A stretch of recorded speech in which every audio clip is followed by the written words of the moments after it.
Hi you guys, welcome back to my channel. Today we're going to be looking at some huns in the wild. Some of these huns from Amare went to Cabo, a supersonic special trip that the Amare reps got to go on. Oh, not all of them, not even most of them. No, just a select few. You guys, we're here. We're in Cabo. Let's fucking go, baby. Look at this. Thank you, Amare. What is, are you, like, excuse me. We're at a 5-star resort and you could be here with me, but you're playing.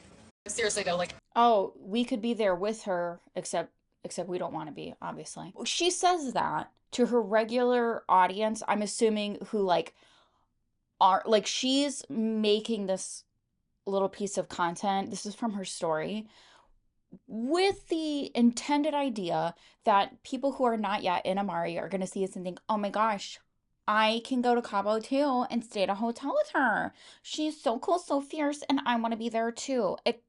Except most of the company's not there. It's almost like the company's design for like these trips or any of the other accolades are not designed for a very large amount or significant amount even for the reps to succeed and achieve these things. It's super exclusive, exclusionary, I'll say. But I would argue that it's not really designed for the reps to succeed. Like, sure, they can strive for it and whatever, but also when you're earning these trips, you're getting more sales, you're getting more team members, and you're getting more reoccurring orders. And that is so hard to do in MLM, so hard. I can't tell you how many people I would have messaging me talking about, "Ugh, I'm dreading my auto ship coming up. Can I move it? Can I cancel it? I can't do this anymore," after like 1 month. And it's not because they don't see the value in the products. It's just nobody really needs it that much for the price it was at the time. And I think this kind of just goes for all MLMs. I think it's really hard to get that to happen every month, people ordering, keeping the orders, keeping the reps and keeping them ordering their own stuff, keeping their reps going under them, and then keeping the regular customers going. Like, there's so many intricacies that they kind of like just brush past so they can make videos like this. Mickey, you could come with me. Seriously, most people won't. That's why most of your team isn't there. even if you just join a business like this to earn the free trips so that you and your husband can get away, maybe you and your family, it's the time. Right, except why would I start a job so I can go on work trips, pay taxes on this stuff too? So really, what are we talking about here? I'm doing something really big, you guys, because the no lash life was kind of getting to me on camera. Sometimes I like it, but really I feel like it looks better on camera when I have my lashes on. And so these are from the Dollar Tree too. They're the little single ones, and I glued them on. And I'll tell you what, my right eye is not having a good time. And as of this moment, I have my regular press-on ones on the way today when I'm filming this so that I can just rip them bitches off when I'm done. And I'm not stuck with them on my lip. These are literally glued to my lashes. And all I can think is, what have I done? Okay, but let's keep going. Oh, and then while you're on the trip, you're having to make content like this because otherwise who's going to know that you went on a super special trip? So you have to make this free content because most of what these reps do is for free. Like, it's just free labor that they do for these MLMs. It's not Amare exclusive by any means. This is MLM in general. There's so much free labor that you put in hopes of getting a sale, in hopes of it, in hopes of getting someone to join your team. For the majority of people who do not have a built-in warm market, so like a bunch of people who will like crawl up their ass if asked to. It's not the same as working a regular job. Let's say you're in a position where one person is doing all the heavy lifting of the bills, or maybe all of it, and then the other person kind of just works, so there's fun things that you can have, like going out to eat more or going on trips. Why not do that if you're going to be working anyways? You'd have a better chance of success doing that, even if it's like doing phone calls, customer service, like, oh my god. But it's an option, and that way you're not like begging people to do shit, and that way you have more freedom, and that way that's not getting taxed in the same way. For you and your family, whatever it is. My husband and I, we don't get a lot of alone time together because we've got 3 kids, which feel like 100, and it feels like we're constantly on the go and we're separated and we're dividing and conquering. I know you guys get it. So it just, these things, they rejuvenate our relationship, they rejuvenate our marriage. So you need your job in order to take time to rejuvenate your relationship. So what was it like before this? I don't know if she had all three of her kids before she was in It Works and then Amare. I don't remember her life that much. But what did that look like beforehand? And sure, they might have been in survival years of new babies and everything. So let's add that into when we're considering how we're looking at this situation. But I think it would be better suited for people in MLMs to also not completely turn their brain off to other opportunities that they can do the same things with. If all of your friends are your coworkers, I don't think it's appropriate, really, in most settings.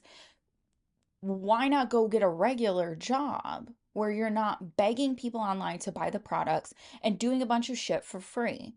I really find that for most people, not people who already have like built-in platform, built-in warm market, for most reps, which in any given MLM that I've seen, most of them are not successful, like financially, for using finances, like profiting consistently over a period of time. If that's the marker of success, most MLMers aren't doing that. So why not go do something else where you show up, you do the work, and you get paid? And then you have a lot more control, a lot more freedom over the vacations and stuff you do with your time on the vacations. And that way, also, you don't have to completely turn your social media presence into one giant sale. And then you can actually enjoy it. You can actually leave your phone in the hotel room the entire time and do like phones only when you're in the hotel if you want to vegetate for a bit, because who doesn't need vegetable time? I need horizontal vegetable time, like a rotting asparagus on the couch. I need that time. So I get that there. I would rather do that than feel like I need to make content that I'm not getting paid for in hopes that someone will join. And they're huge for us. So this time together, it means a lot to me. It means a lot to my husband. And so we're just so happy to be here. We're thankful for every single one of you who trust us with the products, who have, partnered with us in the business. We love you. Trust you with the products because you successfully manipulated them into thinking they need it. We're thankful for you, and we're here because of you. And we're just excited for the future. We're excited to continue to do what we do, love to do. And so, hey, if you guys are looking for an opportunity, we've got it for you. Love you. Have a great day. Oh, we've got it for you, except the opportunity has a terrible success rate. Except the statistics do not support the opportunity being a good use of time. And in true me style, I am having my saffron tea while we talk about amare. I wonder if it's more than you would find in the amare poo poo powder packets, because saffron is one of the things that they talk about. And I think there's one for kids too that has saffron. And they act like it's so radical and so amazing. You don't need to buy a ton of saffron. Like, if that's what you want, you can just go get it at the store. Like, is it expensive? Yeah, but if that's the main attraction, why not just go get it? You don't need these poo poo powder packets that are overpriced. You could probably buy 2 containers of saffron if you do the buy one, get one free sale at Publix when it goes on sale. I'm trying to help you people out. You don't have to buy stuff from Amare. Or you can make yourself some chicken and put saffron on it. What a wild idea. Next, I want to talk about you guys, somebody nicknamed her the salvaged one, because that's what one of you guys thought that her name was. Or did I think that? I don't even remember because it's been so long. We're going to talk about the salvaged one or the savaged one. What was it? I don't remember. Anyway, her username is different now. Please don't out her real username or her name in the comments. That's not what we're here to do. Anywho, she's in Monat, and I think she's doing the one of my least favorite trends, which is when problematic people deep dive into religion and use that to skirt around any accountability or any real meaningful change that needs to take place in their lives for them to improve in any meaningful way. I've seen this in real life, and I've seen it a lot online as well. When somebody is failing or their content is failing, or maybe due to the political climate, people are preemptively jumping on the train of Christian conservatism and taking that to an extreme. Like, that becomes their whole brand. Like, think like Brittany Dawn, right? Going from like fitness content, and obviously that being a huge flop legally as well, and then hopping on the conservative Christian train. But I figured since it is the end of October, hopefully it's still around this time when I get this up. Oh, this should be Tuesday's video. Yeah. So you guys should see this on Tuesday. She's talking about Halloween. I don't think it takes an ex-Christian or somebody who's raised Christian to know that there are some Christians out there. I don't think it's most. It's certainly not all of them. I wouldn't want to like generalize this way, but there are some Christians that think that Halloween is this like huge demonic holiday. It's Satan's holiday or whatever they call it, and they won't celebrate it. It's just too much. And do I think sometimes Halloween and Halloween pranks and stuff go too far? Absolutely. Absolutely. And that needs to be talked about as well. But this video is going to be about how Jeeba said no. I want to talk to you guys about something that's been like super heavy on my soul and on my heart, and that is Halloween. Okay, it's like a serious, which maybe is, I don't know, maybe relatable, maybe unrelatable.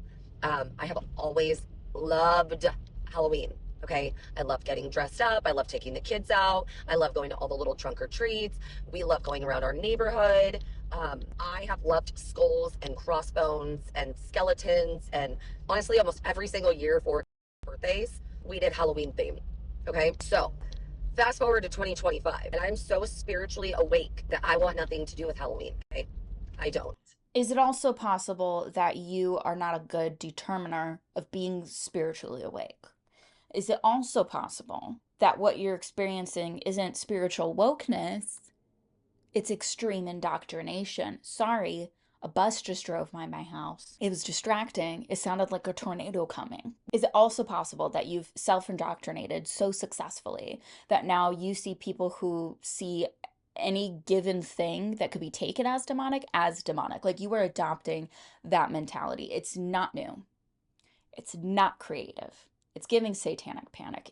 And it comes off as prescriptive, as though all Christians need to see it this way, or they're not as spiritually awake as she is. If you don't see it the way she sees it, maybe you're just not as spiritually awake. Or is there another possibility that you are inadvertently admitting how powerless your sky daddy is? Maybe he's just not that powerful. I wonder why that is. Why is he so powerless against a holiday? I want to skip Halloween. I don't want anything to do with Halloween. Nothing to do with it. But I have 4 children. And so unless you see people celebrating Halloween and they're literally having some sort of sacrifice outside on their front lawn for people to see, I think you're good wearing a couple skulls and crossbones and whatever, and like dressing up as a little ghost. Really, I don't think there's anything wrong with that. You could sit here and try to make celebrating a birthday demonic if you wanted to. You could do that because you're so spiritually awake. Or are you just throwing shit at the wall and see what sticks? husband who are not on the same page as me, which I can't expect them to be. I can't. Of course not. Because maybe they're not as indoctrinated as you. Maybe it's because they still have their wits about them more than you. Maybe it's because they're not involved in these systems that require them to think and act a certain way to get whatever she's trying to get out of this. Expect them to be, because I have been actively, and this is the difference, you know, and I'm learning so many different things, like diving in. And what, your family's just ass because they're not doing the same thing? You don't get to sit here and decide other people's like spiritual journey. Do I respect Christianity? Fuck no. It's not a living being. It is not something inherently deserving of respect. I'm sorry, I will not be playing that fucking game. But do I respect that people believe in it? I can accept that people believe in it. I'll be honest. And I can accept that people feel like it is genuinely helping them. And some people really need it because they have no other guides. I understand those things. But I don't think that you get to position yourself as so spiritually awake and compare it to your family, who is under no means obligated to follow your same religious path. No one's obligated to jump on that fucking ship with you. Not your husband, and certainly not your children, who cannot spiritually consent. I know I'm bringing it up again, but they can't. The word, and this is why I'm going to tell you guys, I have like a couple takeaways. Number one, like, I'm going to have to, like, we're going to do something for Halloween. It's not going to be, I'm not decorating My kids are not being scary costumes, even though they want to be, because Halloween has always been scary and that's always been okay. Like last year, I was not the same person as I am right now. So, Yeah, I do agree with some of the stuff, like the blood and gore stuff. I have to jump on the train. I do think it's a little weird. It can get a little out of hand. I'm not super comfy with it. I think like kids wanting to dress up as like pumpkins and cute characters or maybe like a ghost or something, I think that's cool. But I do think that there is a big issue, at least in the United States, where we have violence so normalized. And I understand some of it's fiction, it's not real, but I don't want to normalize that. And that's not from like a spiritual perspective. It's just we really need to think about what we're doing and what we are normalizing, not essentially in a spiritual way, but you think about things like video games and the shows that kids are watching or their friends they're watching with their friends, stuff like that. And it's like how, and then Halloween rolls around and then you've got a child walking around with half an axe through their head, like obviously it's like a headband, but like that kind of idea, like why are we doing that? And you might disagree with me there, and that's cool. with that being said, if you see me out on Halloween, it is what it is. And And so I think it's a little bit silly though to come online and talk about it and say, if you see me out on Halloween, it is what it is. Yeah, because your family isn't obligated to change how they've always done something just because you've tiptoed too deep into religion and you think that you are the pinnacle of being spiritually awake.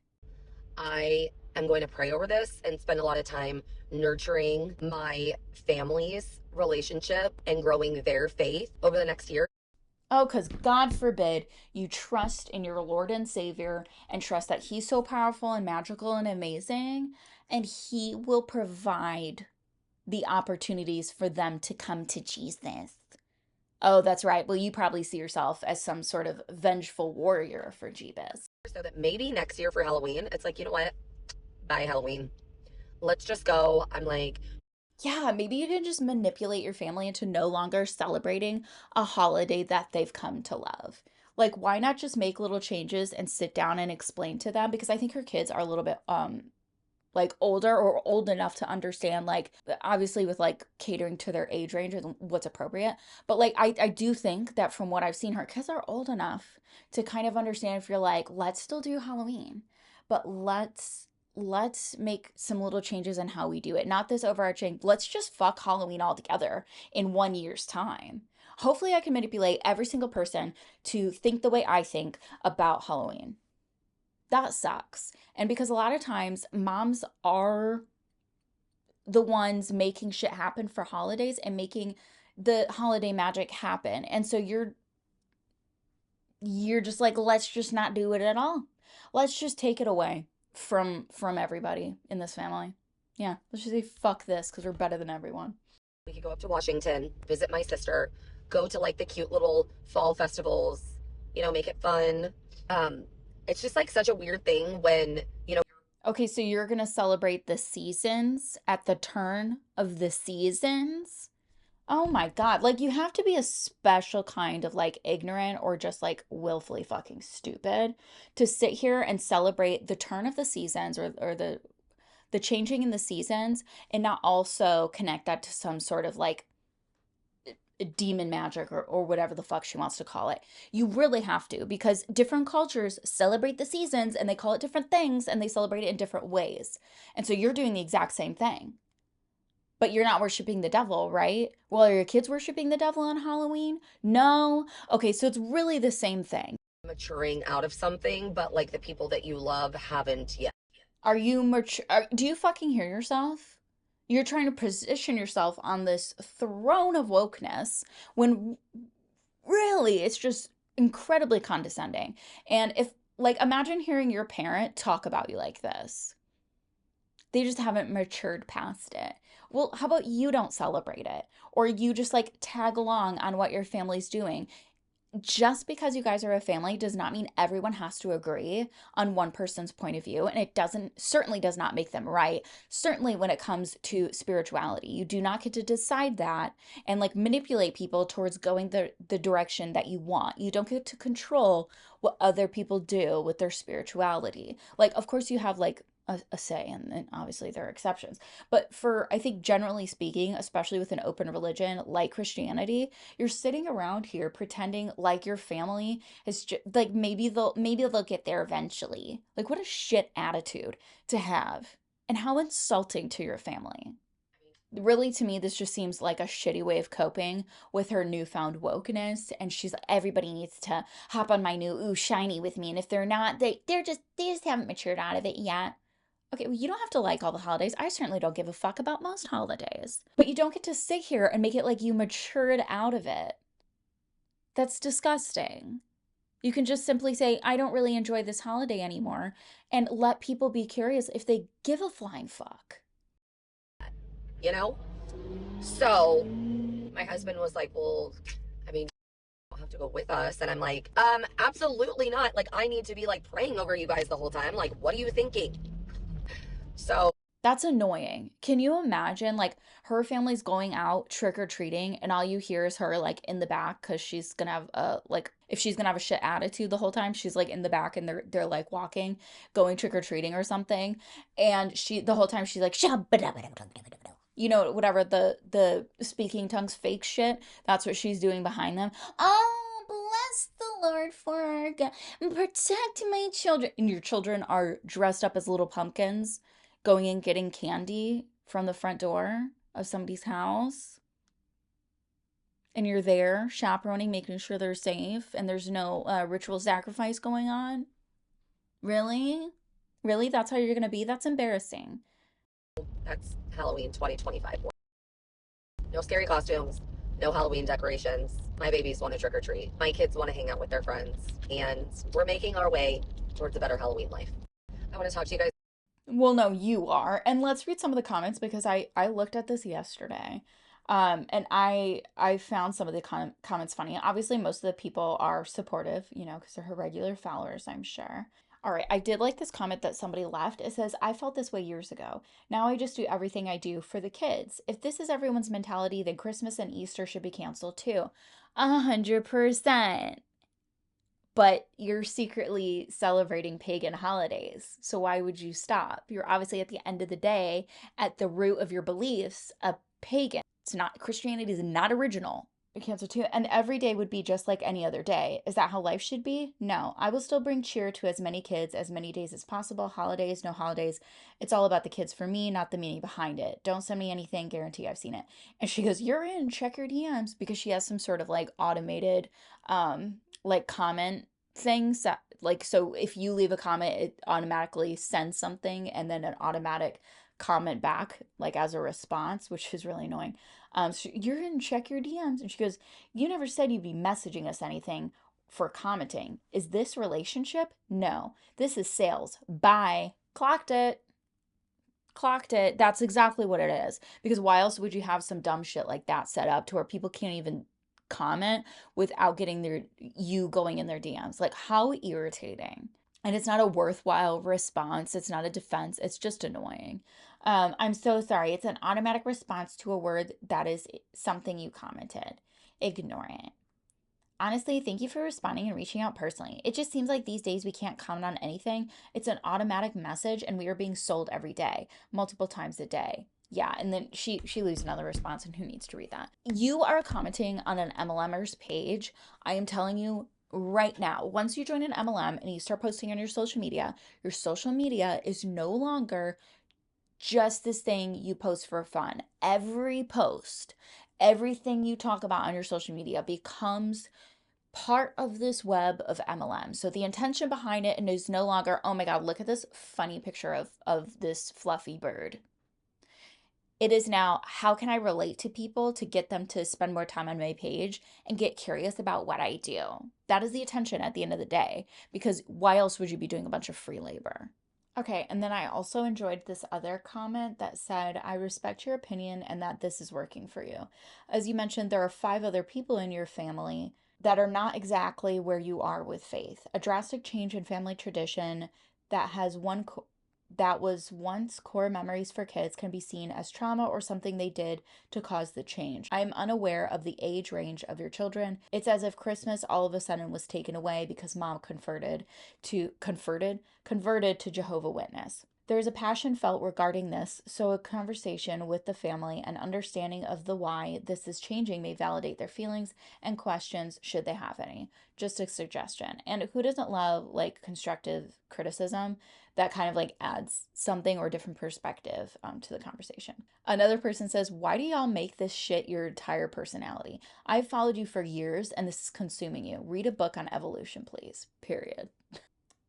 I'm confused. Is this a joke? You look like you're dressed up for Halloween in this video because she has a bunch of crosses, you know, tattoos, the black outfits, I'm assuming. I feel just because you've transitioned doesn't mean your family has to or want to, and take away the tradition they've known their whole lives because you've changed isn't fair. Let them grow and evolve when they're ready, not when you want them to, period. I absolutely agree. It's I think it would be really hard to watch a your own parent go through something like this and they just keep finding new things to take away, kind of like how someone might become religious and they kind of chip away at all of like their quirks and personality traits that you love about them, and you kind of see them become less of themselves, which is the idea, but like they become less of themselves as you know them. Maybe some of it's even for the good, but what you have left is this kind of generic persona that you see other Christians have, and they kind of lose who they are, like their personality, because they believe their personality should be rooted in Christ instead of rooted in what makes them happy, what builds like an effective, safe community for everyone to be a part of. So that is all I have for you guys on this video. If you like this video, give it a little likesy poo. If you have commentary for the class, leave that down below. And if you super like this video, share it with your besties and make sure you are subscribed so you get to see all of my videos. Thank you guys again, and I will see you in the next one.